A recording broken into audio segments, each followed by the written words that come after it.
वो मुशाहिदा, तजर्बा और ख़ास तौर पर अपने वालिदैन की मदद के ज़रिए से सीखते हैं कि मोहब्बत का क्या मतलब है। इससे इनके जहनों को उम्र के बढ़ने के साथ मोहब्बत के लिए अपना आज़ादाना इंतखाब करने में मदद मिलती है। लेकिन अगर एक बच्चा को मोहब्बत में बढ़ने वाला नौजवान बनना है तो उसके लिए अच्छी मिसाल से ज्यादा उन्हें फजल की जरूरत है। बपतिस्मा का फजल उनकी जिंदगियों में इस फजल का बुनियादी जरिया है। बहुत से लोगों के लिए बपतिस्मे का सैक्रामेंट नए पैदा होने वाले बच्चे को खुदा के खानदान में शामिल करने और उसका इस्तकबाल करने की एक अच्छी तकरीब है, लेकिन दर हकीकत यह एक तकरीब से कहीं ज्यादा बढ़कर है। कैथोलिक कलीसिया की कैटेकिज्म बयान करती है कि बपतिस्मा एक अनमिट निशान अता करता है जो बपतिस्मा, इस्तेकाम और पाखिदमत बशमूल फजल, साक्रामेंटी किरदार या मोहर अता करते हैं, जिसके जरिए मसीही मसीह की कहानत में शरीक होते और अपनी मुख्तलिफ हैसियतों और मनसबों के मुताबिक कलीसिया के रुकन बन जाते हैं।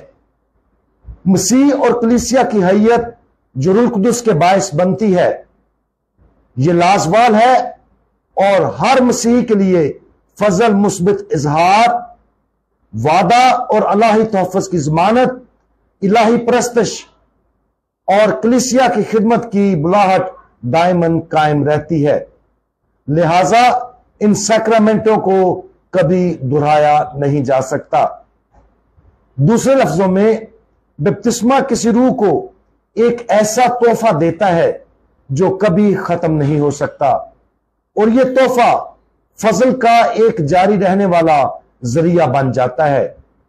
और जब एक शीरखार बच्चा बपतिस्मा लेता है तो ऐसा लगता है जैसे ऊपर बयान करदा अंजील मुकद्दस का यह हवाला उस बच्चे की जिंदगी में हमेशा के लिए कायम रहता है।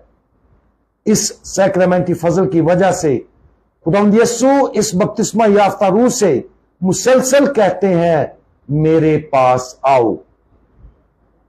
बपतिस्मा के फजल के साथ हमें ना सिर्फ बच्चों बल्कि खुदा के हर बेटे और बेटी को खुदावंद यीशु मसीह की पैरवी और तकलीद करते हुए खुशामदीद और कबूल करना चाहिए।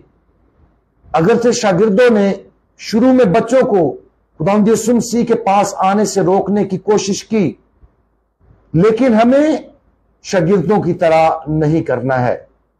हमें यह समझना चाहिए कि हमारी इंसानी फितरत के अंदर एक हकीकी आजमाइश है जो दूसरों को खुदा के पास आने और उसके साथ मोहब्बत से रोकती है। गुस्सा, गुरूर, हसद और इस तरह की चीजें हमें दूसरों में तब्दीली और खुदा का उन्हें अपने करीब लाने में रुकावट बन जाती है। जब यह आजमाइश हमारे अंदर शुरू हो तो हमें यीशु को यह कहते हुए सुनना चाहिए, बच्चों को मेरे पास आने दो और उनको मत रोको। आज खुदावंद यीशु के इन नरम और दावती अल्फाज पर गौर करें।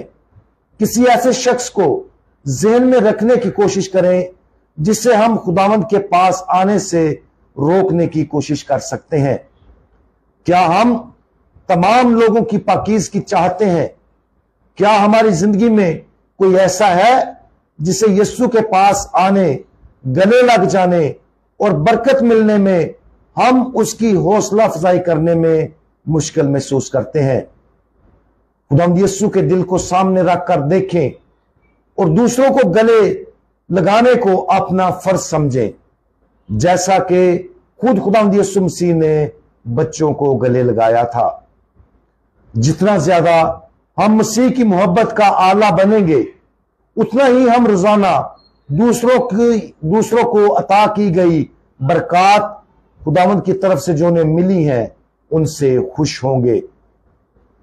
हमारे मेहरबान खुदावंद आप तमाम लोगों को अपने फजल में शरीक होने का खैर मकदम करते हैं आप हर बच्चे और खुदा की तमाम मखलूक को अपनी मोहब्बत में शरीक होने के लिए खुशामदीद कहते हैं।